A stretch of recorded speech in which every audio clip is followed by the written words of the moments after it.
So guys, আসসালামু আলাইকুম। কেমন আছো তোমরা? আশা করি সবাই ভালো আছো। আজকের ভিডিওর টাইটেল এবং থাম্বনেল দেখে বুঝতেই পারছো কি নিয়ে কথা বলতে যাচ্ছি।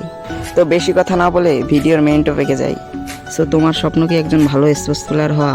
তাহলে এই ভিডিওটা তোমার জন্য। তুমি কি আরএসকে ব্লেড এবং অন্যান্য ভালো রাশারদের মতো গেম প্লে করতে চাও? তাহলে এই ভিডিওটা দেখো।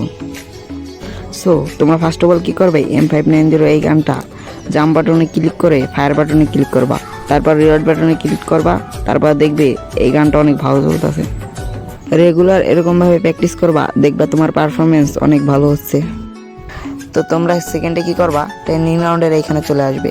আসার পর জয়স্টিক একবার ডানে টানবে, একবার বামে টানবে, তারপর জাম্প বাটনে ক্লিক করে ফায়ার বাটনে ক্লিক করবা, তারপর রিওয়ার্ড বাটনে ক্লিক করে দেখবে তোমাদের অ্যাকুরেসি অনেক ফাস্ট হয়ে যাবে। তো আর একটা সাজেশন দিই, তোমরা রেগুলার প্র্যাকটিস করবা। প্র্যাকটিস না করলে কোনোদিনও তুমি একজন ভালো স্পোর্টস প্লেয়ার হতে পারবে না। তো আমার একটাই সাজেশন, তোমরা অনেক অনেক প্র্যাকটিস করবা, তারপর একজন ভালো প্লেয়ার হতে পারবা। কেউ এক দুই দিনে ভালো স্পোর্টস প্লেয়ার হতে পারে না। তুমি রেগুলার প্র্যাকটিস করবা এবং ছোটোখাটো টুর্নামেন্ট খেলবা, আস্তে আস্তে দেখবা তুমি অনেক ভালো করতেছো। সো গাইস, ভিডিওটা এই পর্যন্ত ছিল। ভিডিওটা ভালো লাগলে একটা লাইক করে দিও। আর বাই বাই, আল্লাহ হাফেজ, সবাই ভালো থেকো।